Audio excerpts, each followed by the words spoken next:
Hoy, con motivo del Día Internacional de los Archivos, que se celebró el pasado 9 de junio, hablaremos de la paleografía y la historia de la escritura.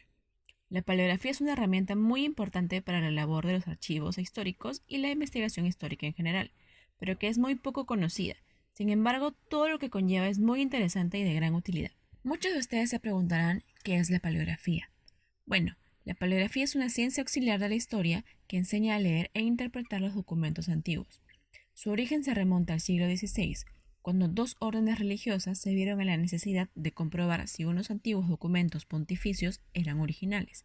Y es que una de las capacidades de la paleografía, en unión con la diplomática, la ciencia que estudia los documentos, es posible determinar si un documento es original o no.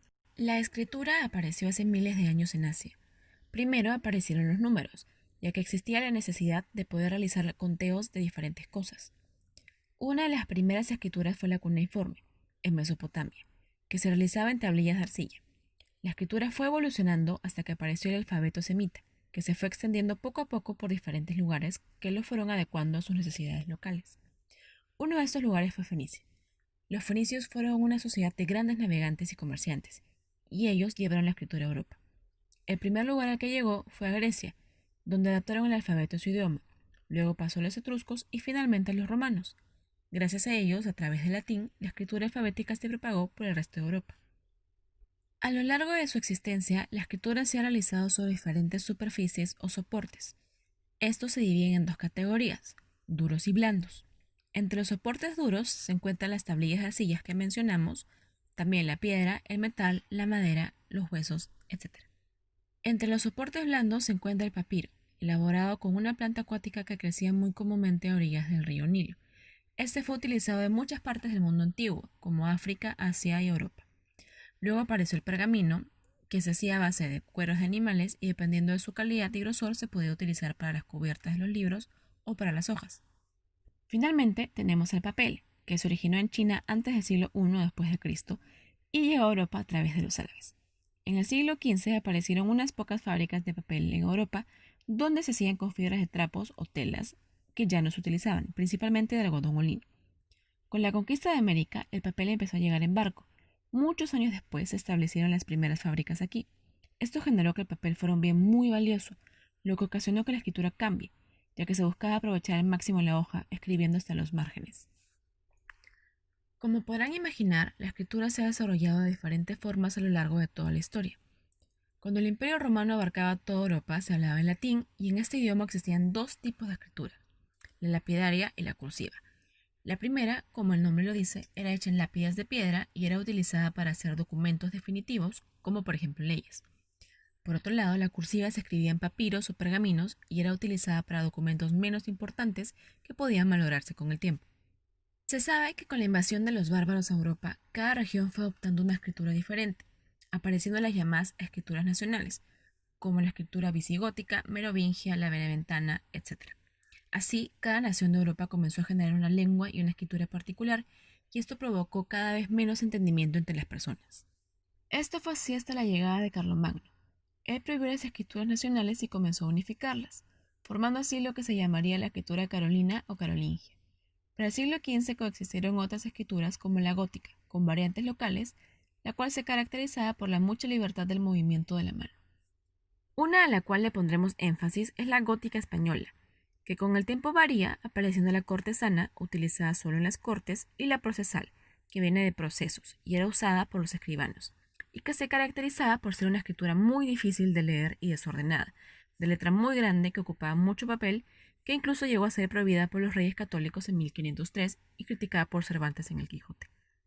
Aún así se continuó utilizando, hasta que se degeneró en lo que se conoce como la escritura procesal encadenada, caracterizada por la forma de escribir de los amanuenses, ya que podían no levantar la mano en todo el renglón, por lo que las palabras quedaban unidas o separadas arbitrariamente. Es importante recordar que en esas épocas la escritura y la lectura eran de acceso muy limitado y exclusivo, principalmente los monjes, aristócratas, maestros y escribanos.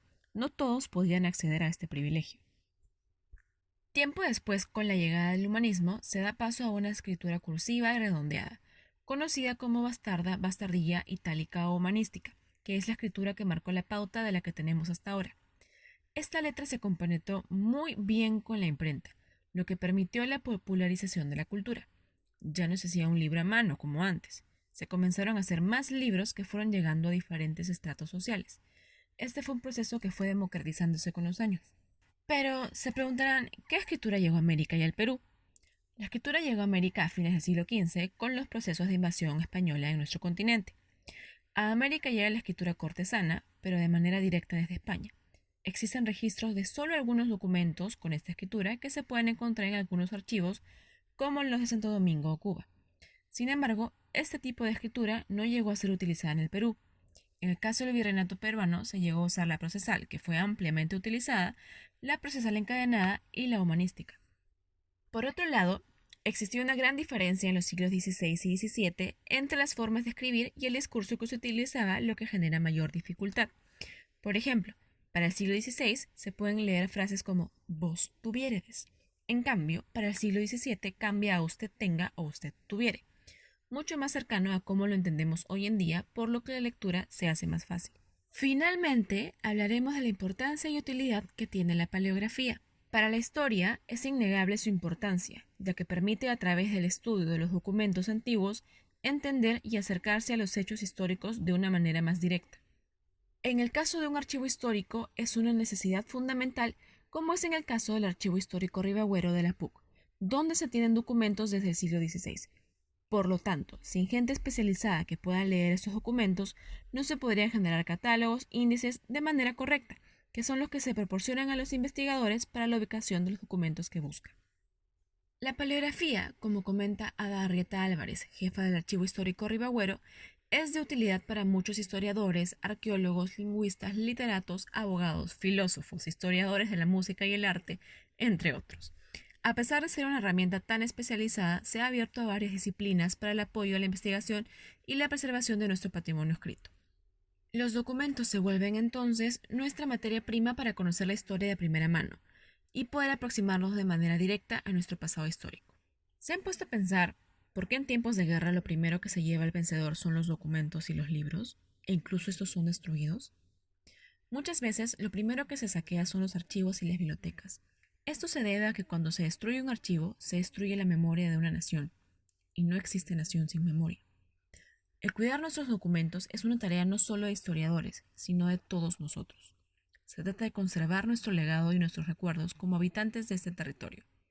Tenemos una responsabilidad muy grande de resguardar nuestra historia.